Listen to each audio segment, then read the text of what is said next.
Glória a Deus. A graça e a paz do Senhor Jesus, amém, irmãos? Quantos estão cheios realmente do descanso do Senhor nesses dias? Esse é o 19º dia do nosso jejum, 21 dias no divã da graça. Aleluia. Hoje tem uma câmera que está aqui bem de frente de mim, porque nesses dias todos eu estou falando só para os irmãos que estão aqui e não estou falando para os irmãos que estão lá. Então, a câmera estando aqui na minha frente, eu vou me lembrar, porque tem irmãos lá que estão reclamando, nunca fala para a gente. Então, vamos convidá-los, para vir aqui para a reunião também, que eles vão ser abençoados na mesma medida. Nesses dias, nós estamos experimentando o poder do descanso. Há poder, acredite em mim. Esse é o paradoxo da vida espiritual. O poder está em você confiar que Deus vai fazer, em você mesmo parar. Quando você decide parar, Deus trabalha em seu favor. Agora mesmo o Espírito Santo está operando na sua vida. Você também que está agora nos acompanhando no seu celular ou na televisão, aí na sua sala, reunido em família. Amém? Não é por acaso que você está conectado. O Senhor é quem tem falado ao seu coração. Amém? Então, você que está em casa também pode participar. Como é que você pode participar? Escreve algo aí nos comentários, escreve como tem sido o jejum para você. Quando você também envia o link para mais alguém assistir, você está também abençoando, vamos dizer assim, outras pessoas, está nos abençoando também, porque faz com que o YouTube, ele envie esse vídeo para mais pessoas, e o objetivo é que mais pessoas recebam a palavra do Evangelho nesses dias, amém? Então faça isso onde você está, amém? Hoje, no 19º dia, nós vamos compartilhar sobre como viver intensamente, e é uma coisa interessante, por quê? Porque normalmente, na cabeça das pessoas, viver intensamente está relacionado com o quê? Com adrenalina, não é verdade? Na cabeça de muitos, ele só vive intensamente se ele tiver frequentemente uma descarga de adrenalina, pulando de bungee jumping, pulando de paraquedas, descendo, fazer isso, não sei, tem tantos esportes radicais hoje em dia, e eu vou dizer para você, se isso é viver intensamente, eu vou passar pela terra sem viver. Realmente vou passar em brancas nuvens, porque não sou desse tipo de gente que gosta de adrenalina. Mas tem gente que é assim. Outros imaginam que viver intensamente é você viver loucamente, é viver no pecado. Esse também é um engano. Esse é um pensamento natural, não é? Então eles acreditam que vivem intensamente se envolvendo com drogas, outras substâncias tóxicas, se envolvendo com coisas ilícitas, no pecado de todo tipo. Aí eles acreditam que estão vivendo, é um engano, estão destruindo a própria vida, Tem algo que eu sempre ensinei para as minhas filhas, e vou te ensinar também: não existe prazer que não tenha custo. Todo prazer você paga por ele. Por isso tenha muito cuidado com o tipo de prazer que você está procurando, porque o preço depois pode ser mais caro do que você estaria disposto a pagar. Normalmente o diabo não te conta quanto custa. Normalmente você não sabe, ou se sabe, procura ignorar. Mas saiba disso, tem um preço, e normalmente o preço é a própria vida. Tomar algo da própria vida. Então, outros imaginam que viver a vida intensamente é se tornar muito, muito rico. Então você vê que todos esses que têm um conceito de viver a vida intensamente, se nós formos olhar, pouca gente vive. Pouca gente vive tomado de adrenalina. Pouca gente, eu espero, vive uma vida de orgia no pecado. Muito pouca gente tem muito dinheiro para poder dizer que está então desfrutando a vida, mas isso é um engano. Jesus disse que a vida do homem não consiste na abundância de bens que ele possui. Quem disse isso foi o Senhor Jesus, e ele não pode falhar. Então eu sei que às vezes você também não acredita, né? Você acredita que realmente o dinheiro é que vai te fazer viver feliz, viver com intensidade. Dizem, essa é uma história que eu li de um comentarista falando do ex-presidente Fernando Henrique Cardoso, que ele sempre passava pelo aeroporto de Congonhas, ele ia no engraxate, nos aeroportos tem uns engraxates profissionais, e ele sempre ia no mesmo engraxate para engraxar o sapato, e o engraxate sempre dizia: feliz é o senhor, né? O senhor vive uma vida maravilhosa. E disse que um dia Fernando Henrique falou para ele assim: você não sabe que o dinheiro não traz felicidade? Ele falou: eu já ouvi dizer, mas eu queria descobrir isso por experiência própria. Então tem muita gente que, apesar de me ouvir dizer tudo isso, ainda assim quer ter uma experiência própria. Fique com aquilo que a palavra de Deus diz. E eu queria compartilhar com você 7 princípios. Quantos princípios, irmãos? Não fique ansioso nem angustiado, que eu não vou passar da hora, não vou me deter profundamente em nenhum deles, mas vou compartilhar com você algo que vai aquecer o seu coração. Você não vai embora como você chegou aqui hoje, você vai ter mais alimento do céu nesse jejum. Eu amo esses paradoxos, né? Você está de jejum e veio aqui para ser alimentado e vai embora saciado em nome de Jesus. Primeiro princípio, segundo a palavra de Deus, segundo o ensino bíblico, se você quer viver intensamente, primeira coisa, saia da condenação. Romanos 8:1 diz: agora pois, nenhuma condenação há para os que estão em Cristo Jesus. Nenhuma condenação há para os que estão em Cristo Jesus. Eu vou te dizer algo que não está aí no livro para você anotar. Sempre gosto de falar uma coisinha nova, porque a palavra de Deus é muito, muito rica. Nós nunca exaurimos, nunca esgotamos. E hoje, meditando, como eu faço de fato todos os dias, mas hoje meditando para compartilhar com você, eu me lembrei do texto que está lá no Salmo 90. Lá no Salmo 90, a palavra de Deus diz que, na verdade, quem escreveu o Salmo 90 foi Moisés. Então, se você tiver Bíblia, em cima do Salmo tem um título, né, escrito: Oração de Moisés, homem de Deus. E no verso 10 do Salmo 90, a palavra de Deus diz, Moisés dizendo: os dias da nossa vida sobem a 70 anos, ou em havendo vigor a 80. Neste caso, o melhor deles é canseira e enfado, porque tudo passa rapidamente e nós voamos.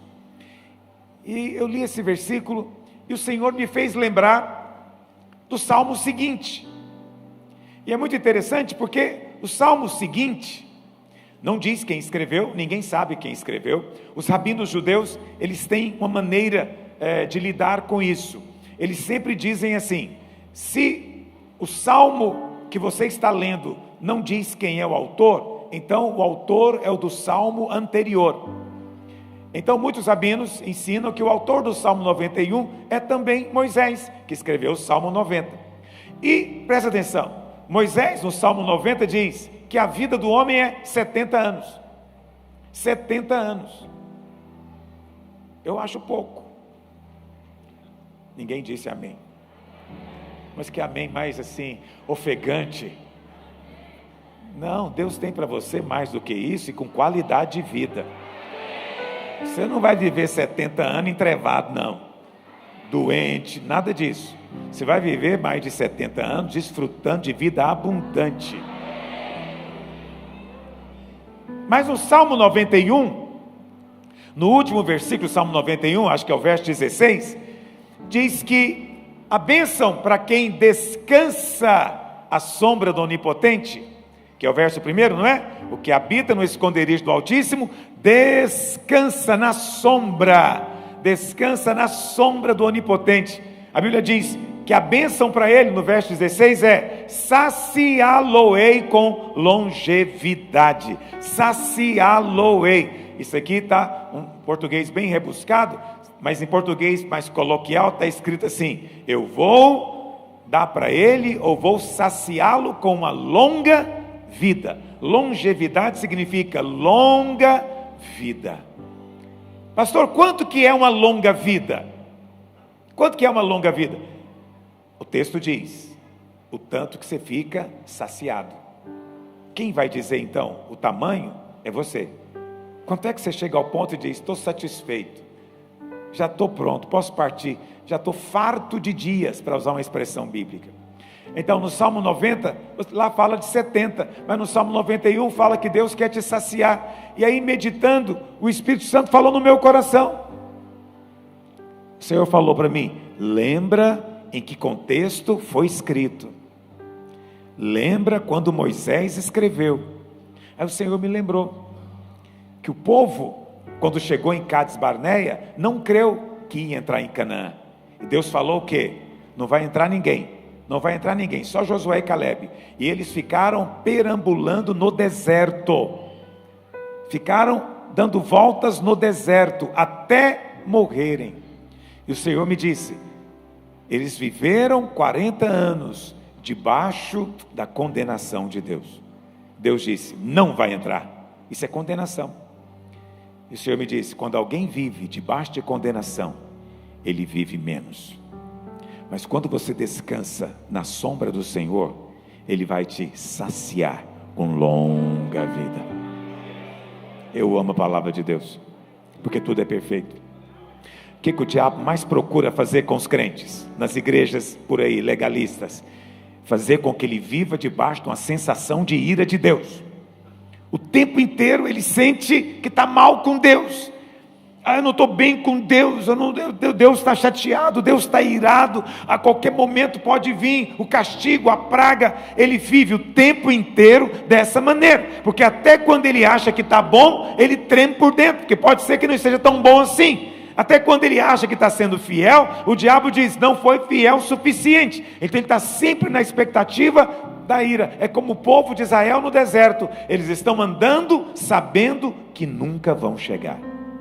Você tem ideia do que é você andar sabendo que nunca vai chegar ao destino? Porque Deus disse: você não vai entrar, vai morrer por aqui. Imagina que vida, que tédio, que sensação de perda de tempo. Saiu, foi liberto do Egito, mas não foi introduzido na boa herança. E o Senhor me disse: grava isso no seu coração. Nunca preguei sobre isso, talvez nem vou lembrar disso mais, mas você vai lembrar. Qualquer um que vive debaixo de condenação vive menos. Você não está autorizado a julgar ninguém, você não sabe da vida de ninguém, mas você está autorizado a avaliar você mesmo. Você está vivendo hoje debaixo da sensação de perdão de Deus, sensação de que seus pecados foram perdoados. Essa é a base de toda bênção. Toda bênção de Deus procede do perdão dos pecados. O crente que tem convicção que sobre ele não há mais nenhuma condenação, ele desfruta da vida intensamente. Esse vive intensamente. Está me entendendo? Josué e Caleb podiam fazer plano para o futuro. Josué e Caleb podiam fazer plano para depois dos 80. Os outros não podiam fazer plano para o futuro, porque o futuro deles já estava encerrado. Não tinha futuro. Quando você tem uma sensação de que não tem futuro, sua vida perde cor, perde beleza, você já não vive mais intensamente como é a vontade de Deus. Segunda coisa, quer viver intensamente? Esse é o objetivo do jejum. Viva em paz. Viva em paz. Quando nós falamos de paz, não estamos realmente falando, tem 3 aspectos da paz, não é? O primeiro aspecto da paz é a paz com as pessoas, e sobre isso nós não temos controle. Eu não tenho controle, né, de ter ou não paz com as pessoas. Tem gente que não tem paz comigo, mas eu da minha parte tenho paz com todos. Por quê? Porque não guardo ressentimento de ninguém a respeito de coisa alguma, então meu coração está em paz. Mas tem outras 2 dimensões da paz, que Jesus menciona lá em Mateus 11, verso 28. Vamos ler? Mateus 11, 28, ele diz: vinde a mim, todos vós que estáis cansados e sobrecarregados, e eu vos... Esse aliviar aqui é a paz. Se você está cansado, sobrecarregado, é Ele que vai te aliviar. O alívio é de Deus. Isso aqui é a paz com Deus. Está me ouvindo? Paz com Deus. É isso que faz toda a diferença. Nesse jejum, você tem sentido paz com Deus? O jejum tem feito isso na sua vida? Eu quero te fazer uma outra pergunta. Nesse jejum, você tem sentido o seu coração aquecido? Isso é uma coisa importante você me dizer, porque eu tenho orado por você. Eu tenho orado para você ser como uma sarça que está pegando no fogo do Espírito. Entende? Não estou falando que você tem que sair pela rua, né? Porque tem gente que tem uma visão de ser tocado pelo Espírito, uma visão assim muito dramática, né? Orar, cair no chão, rolar para um lado, rolar para o outro, né? Ter êxtase e visões. Bom, essas coisas são boas, elas eventualmente acontecem, mas não é isso que vai ser o seu dia a dia. Ninguém vive desse jeito. No seu dia a dia, você vive com o coração aquecido. Amém? Esse é o alívio que o Senhor dá. Essa é a paz concedida. Você não conquista, você recebe. Está me ouvindo? Mas o texto continua, e ele diz: tomai sobre vós o meu jugo, e aprendei de mim, porque sou manso e humilde de coração, e achareis o que, meus irmãos? Então você tem agora uma segunda paz, que é a paz do descanso. Esse aqui, o Senhor está dizendo que é você que tem que achar. Você precisa aceitar, conquistar. Como, pastor? Então primeiro você tem paz com Deus. A paz com Deus é Deus quem te dá. Você já recebeu, ok? Quando o Senhor Jesus na cruz tomou o nosso lugar, nós fomos perdoados de toda dívida, né? Fomos reconciliados com Deus. Então estamos em paz com Ele. Mas agora o Senhor diz: tomai sobre vós o meu jugo, e você vai achar descanso. Qual que é o jugo do Senhor? Isso é importante. Jugo aqui, vou explicar em poucas palavras. Naquela época, nos dias de Jesus, existiam muitos mestres em Israel. Já percebeu nos evangelhos que sempre tem um mestre da lei que vem confrontar Jesus, que vem questioná-lo? Já percebeu isso? Esses mestres, cada um deles tinha um jugo. O que era o jugo de cada um?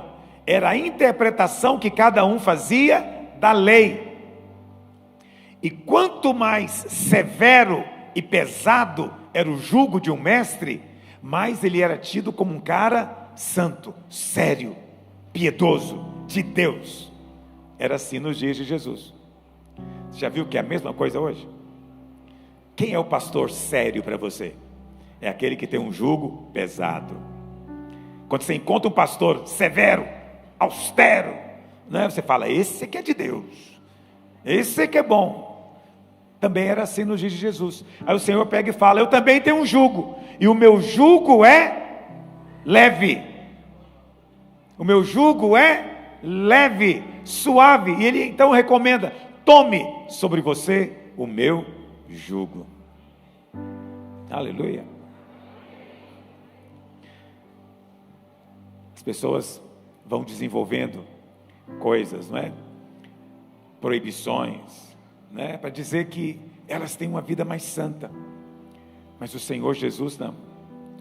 E é muito interessante porque você tem o último profeta da lei, João Batista, e o jugo dele era pesado. Vestia de couro de camelo, comia mel com gafanhoto, morava no deserto, nos ermos da terra. É assim que ele vivia. Era de Deus, mas o jugo era pesado. Só bebia água, nunca jamais provou nada de vinho.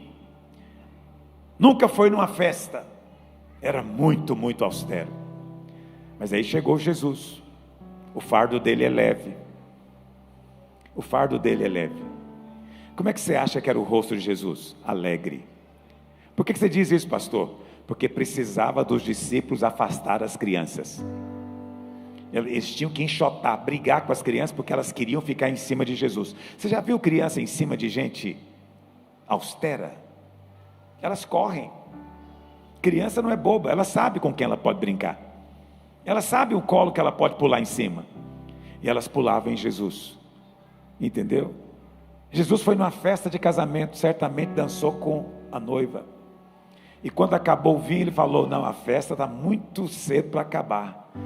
Vamos resolver esse problema.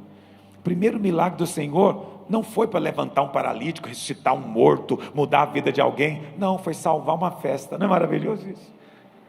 Aí tem irmão que vai testemunhar que Deus salvou a festa dele, o outro fala: esses milagres são muito triviais. Eu acho, vamos, que Jesus estava salvando a festa do cara. Acabou o vinho. Não, vamos resolver isso. Não tem milagre trivial, filho. Isso é importante para você, é importante para ele também. Ele vem para salvar o que for necessário salvar. Vai salvar o dia para você, não tenho dúvida, né? Transformou água em vinho. Os fariseus diziam que ele era um beberrão. Por que dizia que ele era beberrão? Porque sempre que encontrava com ele estava com a taça de vinho. Dizia que ele era glutão, que ele não jejuava. Um fariseu de elite jejuava toda terça e quinta. Esses são os dias que você jejua? Terça e toda terça. Não é 21 dias no semestre, não. É toda semana. Terça e quinta o fariseu não come durante a luz do sol. Terça e quinta. Aí chega Jesus, que come todo dia. Ainda fala: não precisa de jejuar, eu estou aqui. Enquanto eu estou aqui, é festa. Mas depois que eu partir, vocês podem jejuar. Por isso nós estamos jejuando aqui, aleluia. Por isso ele diz: meu jugo é leve. Por isso que alguns irmãos ficam às vezes chateados, porque o que nós pregamos é muito light. O pastor Luiz prega, é muito light, é muito leve, tem que ser uma coisa mais sólida. Na verdade, o que ele quer é pancada na testa.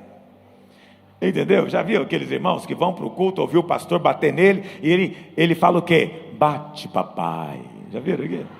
Você vê se esse cara não tem problema mental. Quer dizer, ele vai para o culto para apanhar e sai tremendo de prazer. Como que alguém apanha e tem prazer? Só pode ser coisa depravada, né? Não pode ser normal. O Senhor não trouxe aqui para bater em você. Ele veio para tirar o seu jugo e colocar o jugo dele. Porque assim você encontra o quê? Descanso. Aleluia. Essa é a vontade de Deus. Eita, mas eu amo estar com os irmãos. Os irmãos são uma bênção na minha vida.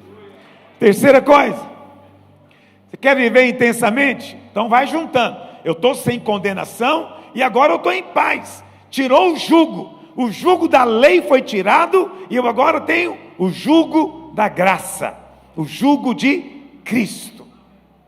O jugo de Cristo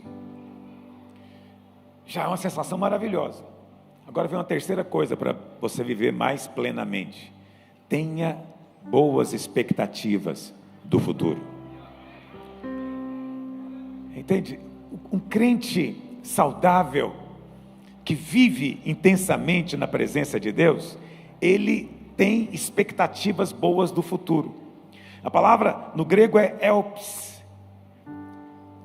significa esperança. Tem três coisas, diz a Bíblia, a palavra de Deus, que são fundamentais: fé, esperança e amor. Fé você só pode ter se estiver sem condenação e em paz.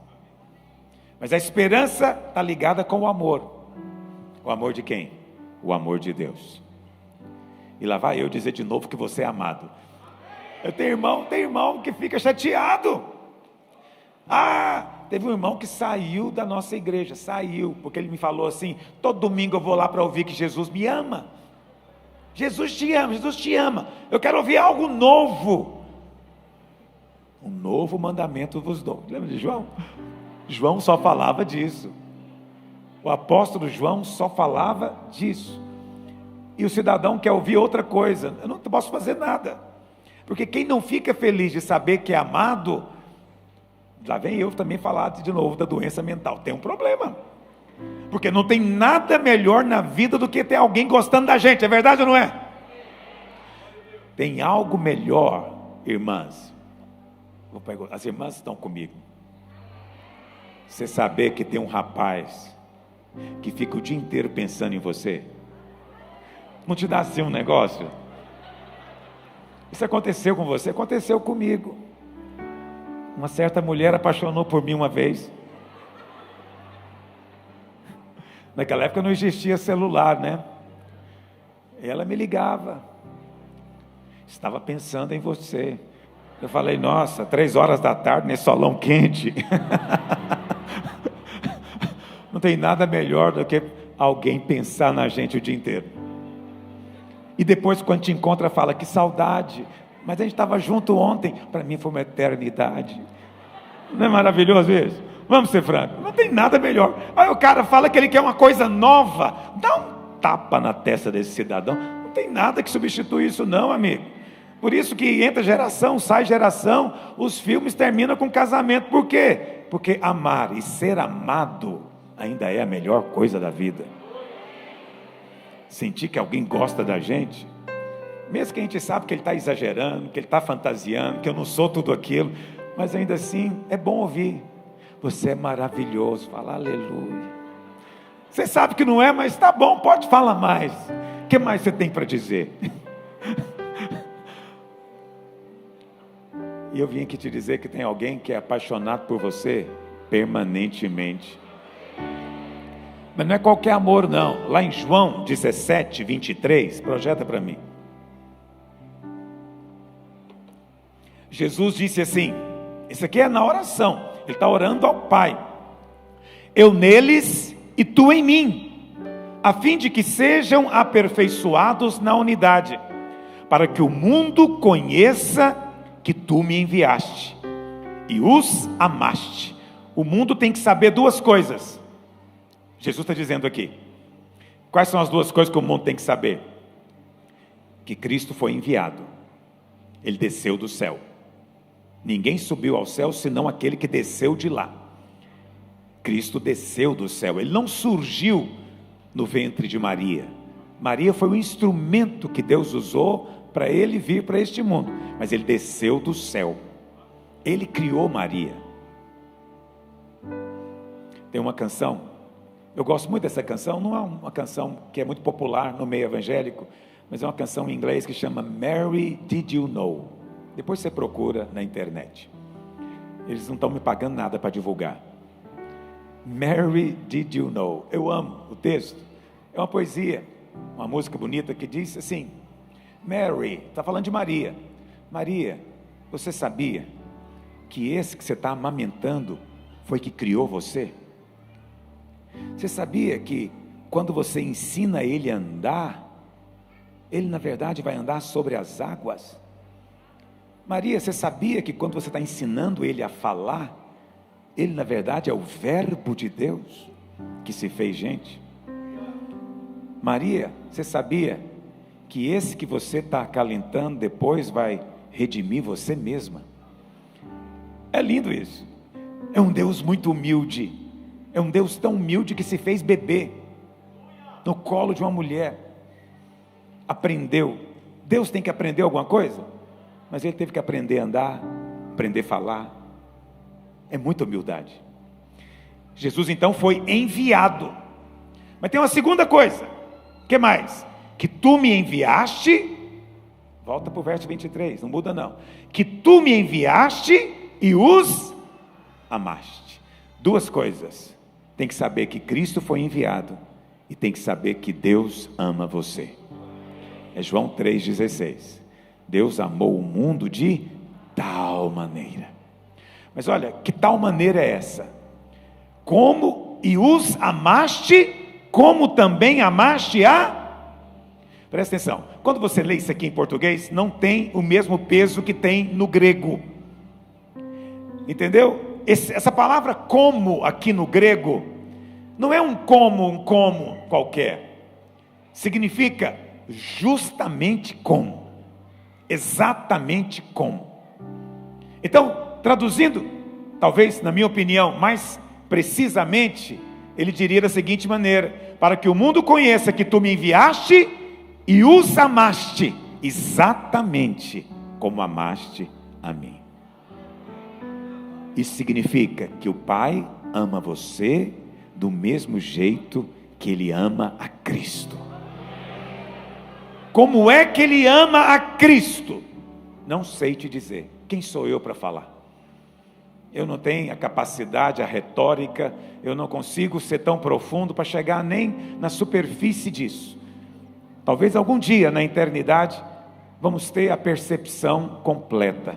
Mas eu te digo uma coisa: o amor de Deus Pai para com Cristo é indescritível, indecifrável. É um amor que não dá para ser limitado por palavras. É extraordinário, é divino. Mas a Bíblia diz que Ele ama você, está me ouvindo? Você, com seu nome, com a sua história, Ele ama você do mesmo jeito. Mas você tem que ter os olhos abertos para ver isso. Isso é impossível de ver com a mente natural. O homem natural não é capaz. Por isso que Jesus está orando para que sejam aperfeiçoados. Como? Sabendo que Cristo foi enviado. Ele não é um homem comum, ele não é um mártir que morreu na mão daqueles judeus malvados. Não, ele é o Filho de Deus enviado. E você é alguém que é tão amado quanto Ele. É isso que levou os cristãos primitivos a serem cerrados ao meio, devorados por leões, perseguidos nos ermos da terra, mas eles não negaram o Senhor. Sabe por quê? Como é que eu posso negar alguém que me amou tanto assim? Ele me amou de tal maneira. Amém? Mas Ele, presta atenção nisso, não posso me delongar. Ele te amou de tal maneira, como amou a Cristo, mas Ele fez algo muito drástico. Ele te amou tanto, que Ele entregou o próprio Cristo, para ter você. Entende? Ele entregou, para ter você. Então, num certo sentido, eu preciso dizer isso, Ele amou mais a você, do que a Ele mesmo. Ele amou mais a você do que a Ele mesmo. Isso está além da nossa compreensão.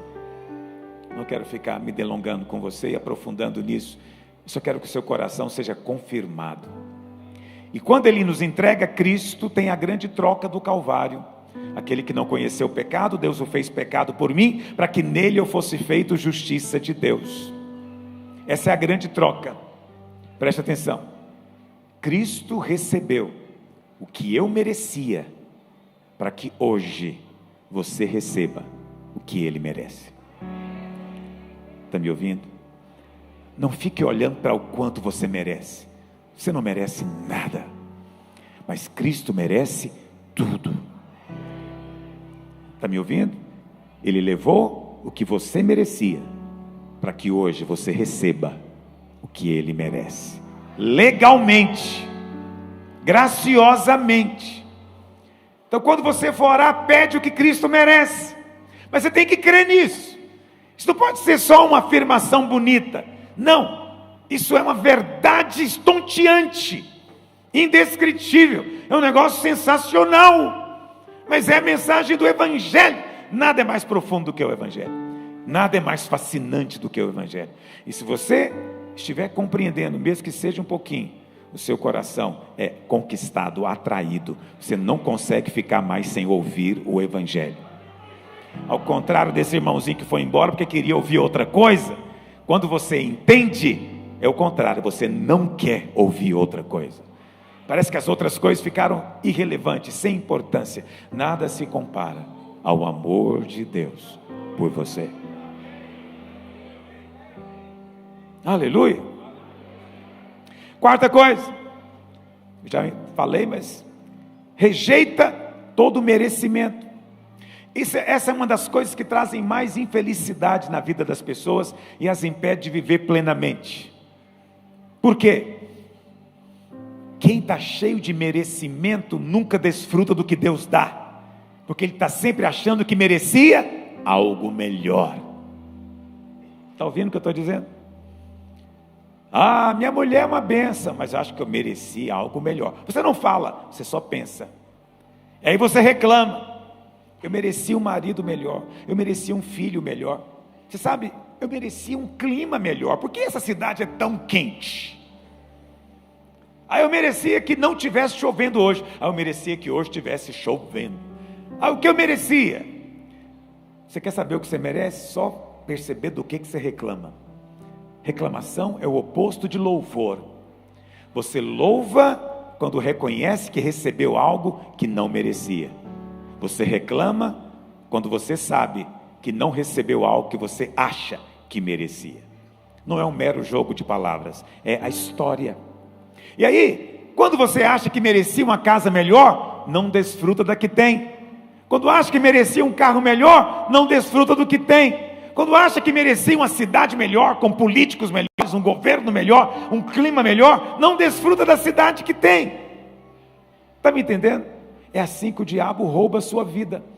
Não te deixa desfrutar de nada, porque você está sempre esperando algo que você julga ser merecedor e que vai ser melhor. Eu te recomendo uma coisa: lança fora todo o merecimento, toda a justiça própria e começa a desfrutar daquilo que Deus te deu. Você vai descobrir que a sua vida é muito melhor do que você imagina.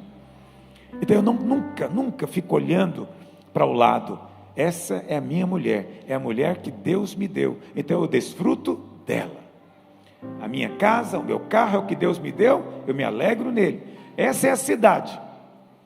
Hoje a gente estava gravando um programa que vai ser passado, já é dia 24 hoje? Não, 24 é domingo, aniversário de Goiânia. Eu estava gravando uma pequena oração, e nela eu falei isso, eu não apenas nasci em Goiânia, eu escolhi viver aqui, porque Deus me deu a opção de morar em outros lugares. O Senhor falou para mim.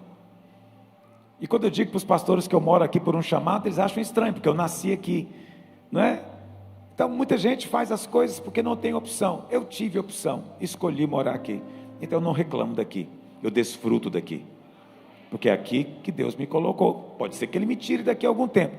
Se me levar para um outro lugar, vou desfrutar de lá também. Você é a igreja que Deus me permitiu pastorear, e eu sou grato a Deus pela sua vida. Não fico na minha casa reclamando, pensando que podia ser outro povo, outro tipo de gente. Não, eu desfruto do que Deus me dá. O dia que o culto está cheio, desfruto do culto cheio. O dia que não está cheio, eu desfruto também do culto mesmo cheio. Presta atenção. Quando você se julga merecedor, você perde a oportunidade de viver. Está me ouvindo? Medita nisso. A sua relação com Deus é totalmente baseada no que Cristo fez. Eu sempre gosto de citar a ilustração da oferta no Velho Testamento. Como é que o ofertante chegava? Todo mundo que chegava para sacrificar ao Senhor é porque tinha pecado, e ele queria então ser aceito diante de Deus, mas ele não podia chegar sozinho. Ele tinha que trazer um cordeiro consigo, ou um novilho, ou uma pomba, ou uma rolinha, ou uma cabra. Mas como tudo dependia da sua classe social. Se você é rico, novilho. Se você é muito pobre, uma rolinha, uma pomba. Classe média, cordeiro. Como quase todo mundo é classe média, o cordeiro era o mais usado. Porque existe um princípio espiritual imutável e eterno. Se você quer vir diante de Deus, você tem duas saídas: ou você vem sem pecado, ou você traz sangue com você. Não tem outro jeito. Ou você vem sem pecado, ou traz o sangue. Como você, como eu, reconhece que tem pecado, qual a alternativa que nos sobra? Sangue. Por isso o ofertante tinha que trazer o cordeiro, e o cordeiro tinha que ser perfeito, sem defeito. Então ele chegava diante do sacerdote. O sacerdote, ele olhava para quem? Ele olhava para o ofertante ou olhava para o cordeiro? Para o cordeiro, porque é o cordeiro que tem que ser perfeito. O ofertante está na cara que não é, por isso que ele trouxe o cordeiro. Não vale a pena olhar para o ofertante, ele é pecador mesmo, sem sombra de dúvida. Então a grande questão é, e o cordeiro que ele trouxe? O sacerdote examinava, e ele então dizia: está pronto para o sacrifício, é perfeito. O cordeiro era morto, o sangue era aspergido no ofertante, que ia embora em paz. Seus pecados tinham sido perdoados, ele foi aceito diante de Deus. Eu quero dizer que isso não mudou, até hoje é do mesmo jeito. Está me ouvindo? A única diferença é que Cristo veio. É a única e suficiente diferença. Cristo veio. Ele é o Cordeiro de Deus. Entendeu? E ele morreu como Cordeiro de Deus. Está me ouvindo? Qual que é a diferença? A vida de um cordeiro durava muito pouco. Era suficiente só para cobrir o pecado do ofertante. Nem tirava o pecado. Mas a vida de Cristo, do Cordeiro de Deus, é tão grande que ela não cobre, mas ela tira o pecado de todos os homens que pisaram nesse planeta. O Cordeiro de Deus é maior do que bilhões de pessoas ao mesmo tempo. Ele é maior.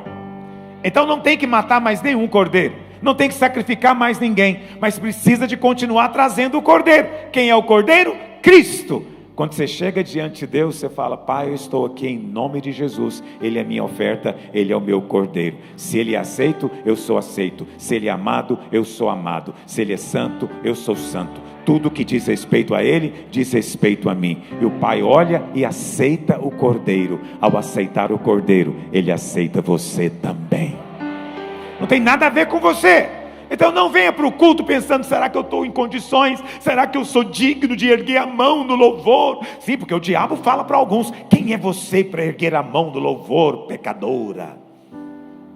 Né? O diabo fala. Aí você pega e abaixa a mão na hora e fala: é mesmo, quem sou eu? Presta atenção, não importa quem é você, importa quem o cordeiro é. E se o cordeiro é suficiente, você tem que dizer para o acusador: eu posso erguer as minhas mãos, que são mãos santas, que foram santificadas pela minha oferta que está aqui, que é o cordeiro. Um crente que vive assim, está sempre em paz. Está sempre em paz. Não estou dizendo que não tem luta, estou dizendo que ele está sempre em paz, porque não depende do merecimento dele. Quinto, escolha ser feliz. Escolha, essa é uma decisão pessoal sua. Tem gente que não tem jeito de fazer ele feliz, porque ele não quer. Ele prefere ficar amuado, emburrado, triste. Ele prefere ficar remoendo, lambendo ferida. É a opção dele, é uma escolha que ele está fazendo. Mas não precisa de fazer essa escolha. O Senhor te dá uma opção de vida abundante nele. Está me entendendo? Vida abundante. Estava ouvindo um irmão contando a história do casamento dele, e já é falecido, mas está tudo na internet, e ele contando que ele tinha problema de ficar emburrado com a mulher. Tem homem que tem esse problema de ficar emburrado, como a palavra diz, emburrado, não é inteligenciado, é emburrado. Ele não conversa. Fulano quer comer? Não. Está bem? Estou. Fulano tem algo errado? Não. É horrível. O cara não quer viver e não deixa mais ninguém viver. Qualquer um que viver perto dele vai ser também trucidado. Escolha viver. E ele contando que ele tinha esse problema, mas a esposa dele, para a glória de Deus, ele dizia, era uma mulher extremamente livre, extrovertida e queria ser feliz. E aí um dia ele ficou sem conversar com ela 3 dias. No terceiro dia ela escondeu dele. E ele procurou na casa inteira, cadê a mulher? E ele era pastor, né? Ele pensou, foi arrebatada, fiquei para trás. Ele falou, ele pensou mesmo, falou, fiquei, tem certeza que eu fiquei. Emburrados não vão subir, ele disse. E aí ele disse que quando ele entrou no quarto, foi abrir o guarda-roupa, ela estava dentro do guarda-roupa, ela pulou nas costas dele e ela falou, não te largo enquanto você não falar comigo. Um homem que tem uma mulher dessa é um cara que recebeu o favor de Deus.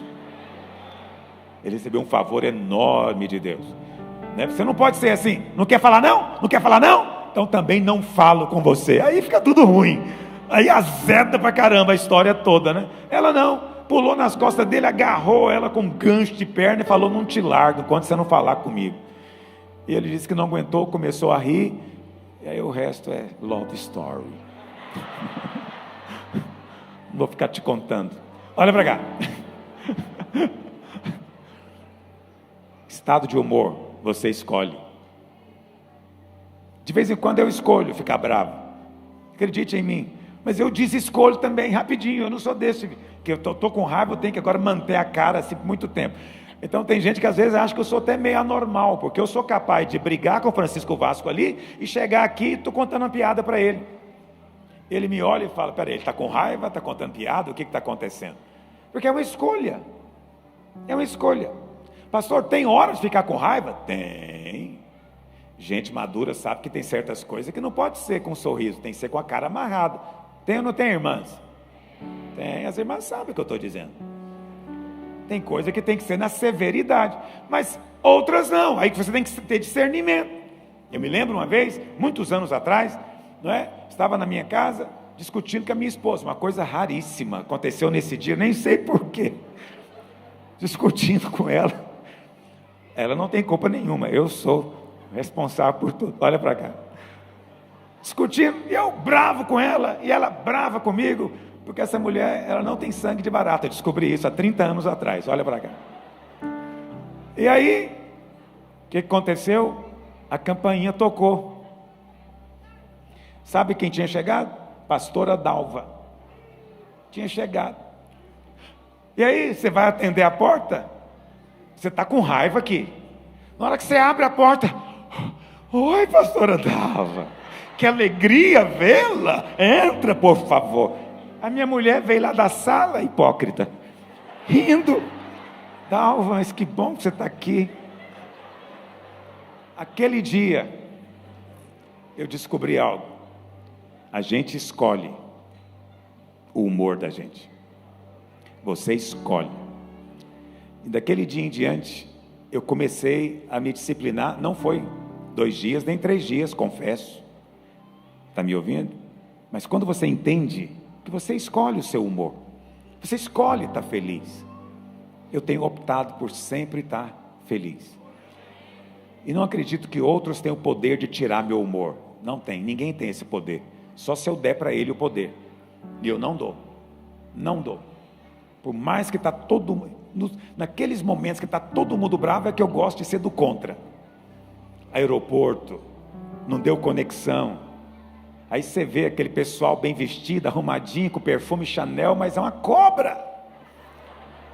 Chega xingando meio mundo. É nessa hora que eu procuro ficar calmo, elegante. Converso com as comissárias de um jeito nobre. Por que eu faço isso? De propósito, porque eu sou do contra. Porque eu não quero que os outros definam a minha vida. Defina você. Quantos decidem ser felizes no Senhor hoje? E nós estamos de jejum, hein? Esse jejum não é muito louco? Nós estamos falando de ser feliz no jejum. Eu acho isso só pode ser coisa de crente. Já estou encerrando. 6, seja grato. Não vou me deter nisso. Não tem vida plena sem gratidão, e a gratidão está associada com merecimento. Tem 3 coisas que atrapalham você ter gratidão. Primeiro, orgulho. Orgulho. Eu trabalhei, eu estudei, eu fiz por onde. Então eu é que sou eu. Quer dizer, esse cara não tem gratidão por nada. Conversa, Deus te deu força. Um dia que você amanhece sem força, acaba a sua vida, desmorona, não sobra nada.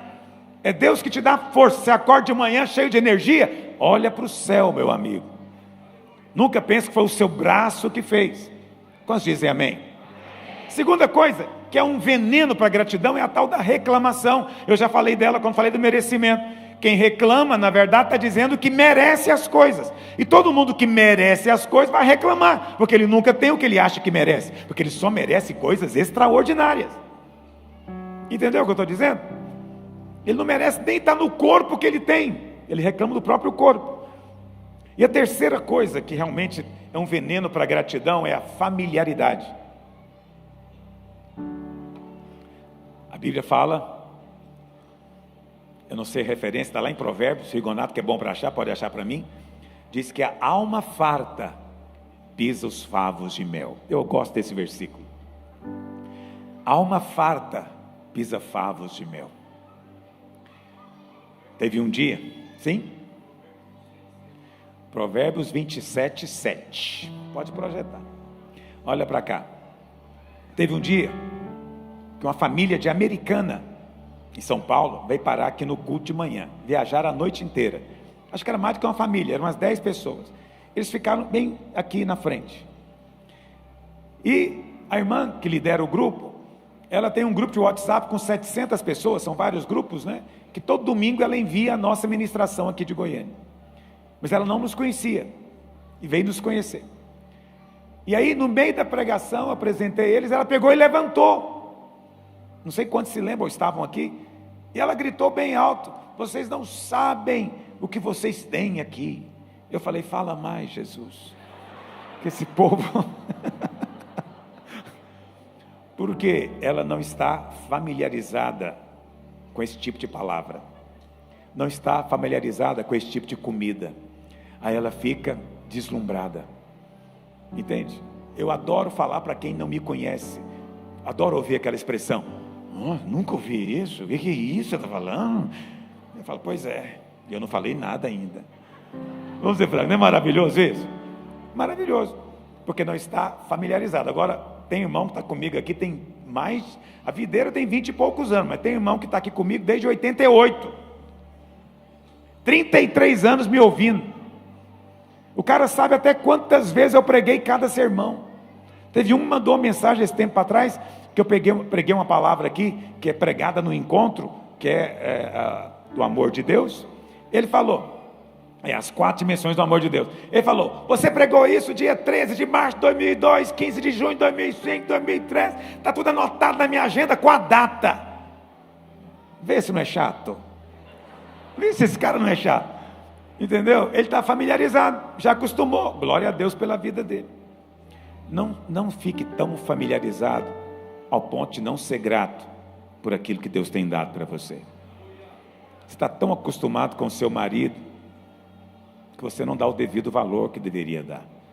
Está tão acostumado com tudo que Deus te deu, que você não dá o devido valor. Dizem, eu acredito que é verdade, que o céu fosse escuro como breu, e as estrelas só aparecessem um dia por ano.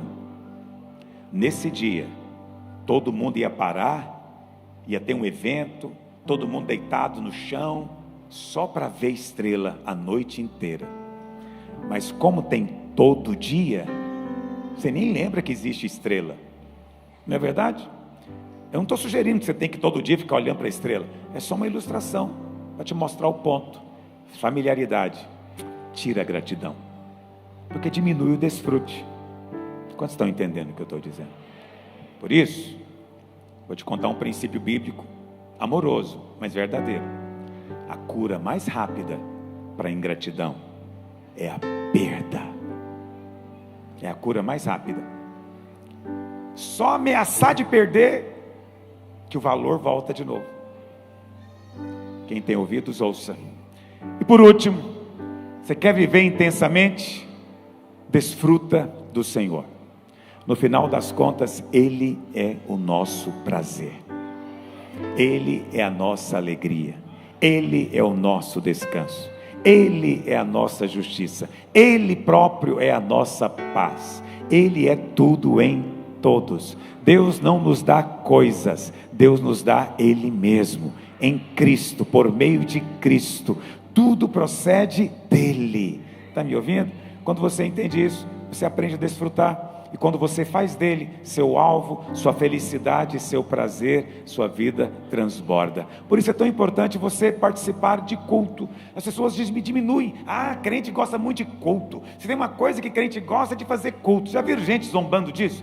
Crentes zombam disso, porque não entende o que é desfrute do Senhor. O culto é importante, porque é o único momento que você para exclusivamente para Ele. Você não veio aqui ver televisão, você não veio aqui para você mesmo, você veio aqui para Ele. Então, venha para Ele. Olha para cá, vou te falar, encerrar esse tópico. Não venha para dar, venha para receber.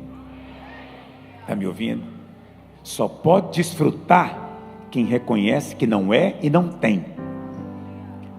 Quem está vazio pode ser cheio, quem está fraco pode estar fortalecido, quem está com fome pode ser alimentado, quem está com sede, dessedentado. Não importa a sua necessidade, você vai ser suprido. Mas quem vem para dar, ele se julga senhor de tudo, ele tem tudo, ele não precisa de mais nada, entendeu? Mas nós não, nós precisamos de algo, nós precisamos do Senhor, mais do que tudo, nós precisamos do Senhor.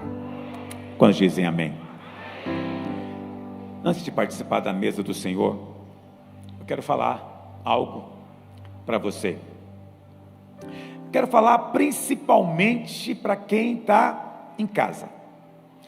Por isso eu coloquei a câmera aqui, porque você não está aqui conosco, né? Então você às vezes perde um pouco daquilo, do ambiente que nós estamos vivendo. Hoje nós estamos no 19º dia, amanhã é o penúltimo dia do jejum. Honestamente, quantos foram abençoados nesse jejum? Quantos? O descanso foi algo que mudou a sua vida? Você testifica isso? Isso é muito importante. É um desafio, não é fácil.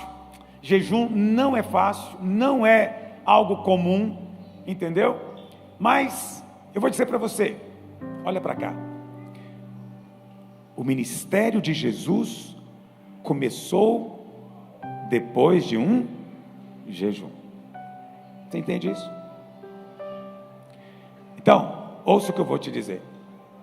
Para alguns aqui, o jejum está acabando.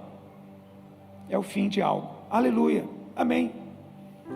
Foi bênção, 3 semanas, você desfrutou de algo, Deus operou na sua vida, glória a Deus. Mas tem outros que o jejum vai ser apenas o começo. Começo de algo que Deus vai fazer na sua vida. Não é para todos que eu vou dizer. Para quem que eu estou falando? Para aqueles que de alguma maneira, como eu disse aqui, tiveram seu coração tocados. Tem irmão que está me dizendo que não para de chorar, ele ficou chorão, qualquer coisa ele chora. Outros estão me dizendo que o coração aqueceu, ele ganhou uma fome por conhecer as coisas de Deus que ele não tinha antes. Teve gente que me mandou testemunho escrito, dizendo isso, que não tinha mais interesse de ler, nem de ver nada espiritual, mas de repente ele está assim, totalmente deslumbrado, todo um mundo se descortinou diante dele, porque para essas pessoas, o jejum foi um marco inicial, não é para todos, mas para essas é. Jesus começou o ministério depois do jejum. Alguns de vocês vão começar uma fase nova na sua vida, depois desse jejum. E eu estou falando para você também que está em casa. Isso é algo que o Espírito Santo tem falado comigo, e eu acho que eu falei isso aqui ontem para você. O Espírito Santo tem dito que está nos levando para um novo nível, um novo patamar de vida cristã. Entende? Eu sei que parece totalmente contraditório e paradoxo, porque você não veio aqui aprender a fazer nada nesses dias. Eu não treinei você para fazer nada. O único desafio aqui foi não fazer, foi descansar, deixar Ele fazer. Esse é um grande paradoxo, mas acredite em mim, é o centro de tudo que o Senhor quer operar na sua vida. Então, eu sei que tem irmãos aqui que estão sentindo de fato uma faísca no seu coração. Eu tive um chamado de Deus, o pastor Naor está comigo há muitos anos, já me ouviu falar isso, muitos carnavais. O meu chamado, realmente, eu não sou um evangelista, mas eu amo evangelismo, eu amo o crescimento da igreja, eu amo multiplicação, mas o meu chamado realmente não é esse. O meu chamado é para ensinar, mas eu vou te dizer, nem é ensinar qualquer um, entende? O meu ensino não é para novo convertido, o meu ensino nem é para religioso. O ministério que Deus me deu é para um tipo específico de pessoa, de irmão, que tem vocação para ser líder. Estou te falando isso na presença de Deus. O meu chamado é para treinar líderes. E é isso que Deus tem feito na minha vida nos últimos 33 anos de ministério de dedicação exclusiva. Eu tive o privilégio de ver minha primeira equipe, quando nem era pastor ainda, todos se tornaram pastores, todos. Alguns não são da videira, talvez a maior parte, mas todos se tornaram pastores. Tem um, inclusive, que é pastor de uma igreja que nem tem título de pastor, mas eu digo para ele, você é, e ele fica rindo, porque ele sabe que é, ainda que não tenha o título. Muitos deles se tornaram ministérios grandes, você sabe. Todos os irmãos que eu tenho acompanhado na vinha, o ministério deles se tornou amplo. Pastor Naor está aqui, pastor Francisco sabe o que eu estou dizendo, é verdade. Muitas vezes chegaram aqui eles com uma igreja local de 200 irmãos. Alguns deles saíram com 50 igrejas, e uma igreja local com milhares. Por quê? Porque esse é o meu chamado. E o Senhor me tem dado a graça de ver isso acontecendo. Muitos estão na videira. O pastor Wilson, lá em São Paulo, chegou aqui no primeiro dia da videira. Nem imaginava ser pastor. Hoje está lá em São Paulo. Mais de 100 igrejas. Bem mais de 100. 150 igrejas que ele acompanha. E a igreja local em São Paulo também, milhares de membros. Você sabe, em muitos lugares as pessoas ficam assim, empolgadas com a oportunidade de participar de um evento no estádio. Nós enchemos estádios, e já fizemos isso várias vezes. Para nós não tem mais esse efeito, entende? Porque é o ministério que o Senhor tem dado. Pastor, por que você está falando isso? Por que eu estou dizendo tudo isso para você? Porque as coisas têm um propósito, não é? Eu falei do pastor Wilson, mas não é só ele não, muitos pastores. Eu estava meditando hoje, o pastor Rafael, que está lá em Uberlândia, ele era aqui líder, tesoureiro nosso, e hoje tem uma das maiores igrejas da cidade. Vai construir um prédio, ele estava me dizendo que vai começar a construir, já está com o dinheiro em caixa. Me deu uma raiva, porque aqui Deus só me dá depois, lá Deus dá antes. E ele me disse, pastor, você prega aqui de manhã, eu prego à tarde. Você falou de manhã, espirrou de manhã, eu estou tossindo à tarde. Ele falou, o que você faz é o que eu faço. E a igreja tem explodido. Um pastor nosso lá de Ipatinga, pastor Ricardo, falou uma coisa para mim. Ele falou, tem uma unção especial nisso, porque a nossa igreja está chegando a 1000 membros. E ele falou, nem me lembro o dia que eu preparei algum sermão, eu só falo o que eu ouço. Hoje, conversando com o pastor Azemar, e ele veio me testemunhar isso. Ele é pastor lá em Belo Horizonte. Hoje nós somos, se não me engano, somos 70 igrejas em Minas Gerais. E ele dizendo que ele não tinha o costume de concatenar, assim, de pregar a mesma coisa que a gente prega aqui. E ele disse que nesse mês, final de setembro, agora para outubro, ele falou, vou pregar o que o pastor está pregando em Goiânia. O que ele pregar lá, eu vou pregar aqui. Vou fazer a mesma coisa. E ele disse que aconteceu um milagre extraordinário, porque ele disse, pastor, a vida inteira eu luto com problemas financeiros. Ele diz, esse mês de outubro, nós fomos abençoados financeiramente numa medida como nós nunca fomos na vida inteira. Em um mês, foi assim, simplesmente uma explosão. Uma explosão. Eu fico alegre com isso, porque tudo isso é o selo de um ministério que o Senhor nos deu, e você é parte dele. Mesmo que esteja familiarizado, você é parte dele. Você também que está em casa, muitos que não são da videira, e você acompanha esse ministério, você acompanha essas palavras, a pregação, o ensino do Evangelho da Graça, à distância, mas você também é parte desse ministério. Então, tem 33 anos, foi dia 20 de agosto de 88 que eu comecei, 33 anos. E eu falei para você que ontem algo, e eu quero repetir para você, que eu sinto que o que foi até agora não é nada perto do que vai ser a partir de agora. Então, o Senhor está fazendo algo diferente e novo. Então, o que eu vou falar agora não é para todos, tá bom? Não é para todo mundo, tá bom? É só para aqueles que entendem que chegou o tempo de você ser parte disso. Se você não sentiu nada do que eu estou falando, aleluia, significa que não chegou o seu momento ainda, não chegou o seu tempo de se envolver. Mas se o seu coração tem sido de alguma maneira tocado, confirmado, tem havido uma chama, né, dos discípulos de Emaús, quando ouve a palavra, então essa palavra é para você.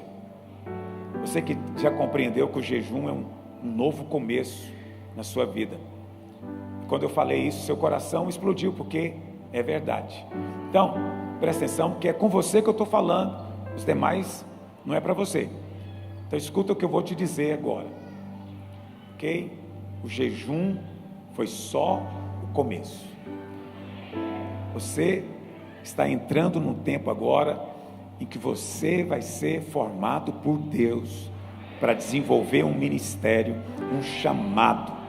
E o chamado é para governar, é para reinar em vida. Eu não estou falando que você vai ser pastor, não. Estou falando que você vai ser instrumento. Está me ouvindo? Instrumento de Deus. Então, desde o primeiro semestre eu estou dizendo isso, que o Senhor vai me dar uma célula em cada cidade desse país. Cada cidade desse país vai ter uma célula. Ainda não chegou o momento, mas já chegou o momento do treinamento para isso. Eu vou fazer aquilo para o que eu fui chamado. Então eu quero começar um movimento no nome de Jesus. Volto a dizer que não é para todos, é só para aqueles que já foram incomodados, que têm o desejo de fazer parte. Para esses que entenderam esse momento que você está vivendo, que esse jejum não foi por acaso, isso é um sinal espiritual. Quantos irmãos estão aqui que recebem mensagem no WhatsApp? Deixa eu ver. Então, se você recebe mensagem é porque você se inscreveu. Então, se você está participando, você se inscreveu no jejum, você vai receber um recado meu, uma mensagem. Então eu vou fazer algo que eu ainda não fiz. E eu não vou fazer como eu fiz no outro semestre. Porque eu descobri que tem certas coisas que não é para fazer na internet para todo mundo ver. Jesus falava certas coisas para o povo e falava outras coisas em reuniões fechadas. Então, eu não vou fazer como eu fiz no primeiro semestre, falando para todo mundo. Não. Vou fazer uma reunião fechada, só com alguns que quiserem participar. Só com aqueles que entenderam, que estão de fato vivendo o começo de algo maior. Essa reunião vai ser online. Eu tenho uma sala ali naquela vidraça ali. É onde eu reúno com os meus pastores, supervisores, com o conselho apostólico. Naquela sala, eu vou fazer uma reunião. Eu quero te convidar para participar dessa reunião. Eu vou falar de coisas que eu não falo publicamente, coisas que eu não falaria na internet, mas eu quero falar para você. Eu acho que você tem tido o selo de que você é parte também dessa mensagem. Está me entendendo? Então, isso que eu vou falar tem a ver com o que vai acontecer nos próximos dias. Você vai entender que o jejum foi só o começo de algo ainda maior. E nos próximos 12 meses, eu vou dizer para você, Deus vai fazer algo maior do que Ele fez na minha vida nos últimos 33 anos. Eu creio nisso porque nesse jejum o Espírito falou muito comigo. E eu sei que já tem gente aqui, né, que está me assistindo, que já sabe que vai fazer parte disso. Então, presta atenção, na próxima quinta-feira, eu vou ter uma reunião, vou transmitir da minha sala. Ela não vai ser pública, não vai estar aberta na internet, vai ser fechada, provavelmente no Zoom, não vai ser aberta para todo mundo, é só para esses que participaram do jejum e que têm tido o seu coração tocado pelo Espírito Santo de Deus. Para você participar, você vai ter que se cadastrar. Eu vou mandar o link pelo WhatsApp, no grupo que você participa, para você entrar no dia, na quinta-feira, amém? Eu só quero te pedir uma coisa, por favor, se você sabe que o que eu estou falando não é para você, por favor, não participe, não venha. Eu só quero falar para aqueles que querem participar de algo que Deus está colocando no meu coração. Eu não quero convencer ninguém, eu não quero persuadir ninguém, nada disso. Eu estou no descanso. Já foi o tempo que eu empurrava, que eu forçava. Eu já fiz isso, não nego, mas não faço mais. Eu não quero forçar coisa alguma, é só para aqueles que o Espírito Santo tem tocado. Você vai receber o link no seu WhatsApp, na quinta-feira, 19h30. Eu vou ter uma reunião com os meus pastores, vai ser uma reunião especial, eles vão estar comigo, e eu vou expor para você o que Deus tem colocado no meu coração. Se você quiser participar, você é meu convidado, mas só se o seu coração foi tocado. Amém? Vamos ficar de pé? Vamos participar da mesa do Senhor? Aleluia. O desafio de hoje, todos os dias nós fazemos um desafio, hoje é um desafio também. Tem uma coisa que muitas pessoas não fazem, mas hoje você vai fazer, amanhã. Você vai abençoar a você mesmo. Você já fez uma oração um dia dizendo isso? Aloysio, eu te abençoo, você é homem de Deus. Eu falando para mim, você já fez falando com você? Ou você só fala, eu não sou nada, eu sou uma miséria, eu nunca vou dar em nada, eu sou um fracasso, eu sou terrível. Porque isso eu sei que 100% fala, mas essa não é a palavra de Deus a seu respeito. Você tem coragem de se abençoar? Isso é concordar com Deus. Amanhã eu quero te desafiar você a abençoar a si mesmo. E vou dizer mais, quero te desafiar a comprar um presente para você. Para você, você vai sair de casa e vai dizer, hoje, pastor Luiz me desafiou, eu vou comprar uma coisa que eu gosto. Pastor Rafael já me falou aqui que amanhã ele vai trocar de carro. Ele falou que ele já sabia do desafio, me ajudou a fazer. Ele foi hoje, comprou, e amanhã ele vai se abençoar, entrando no carro novo que Deus deu para ele. Mas se você quer me abençoar, não, vou abençoar você mesmo, tá bom? Você vai se abençoar. Sou estranho para você isso? Quem sabe que é amado não acha estranho. Você vai fazer isso em paz, sem condenação, sem acusação, entendendo que não é pelo seu merecimento, é pela graça de Deus. Aleluia. Enquanto nós cantamos um cântico, os servos vão distribuir o pão e o cálice, vamos participar juntos da mesa do Senhor.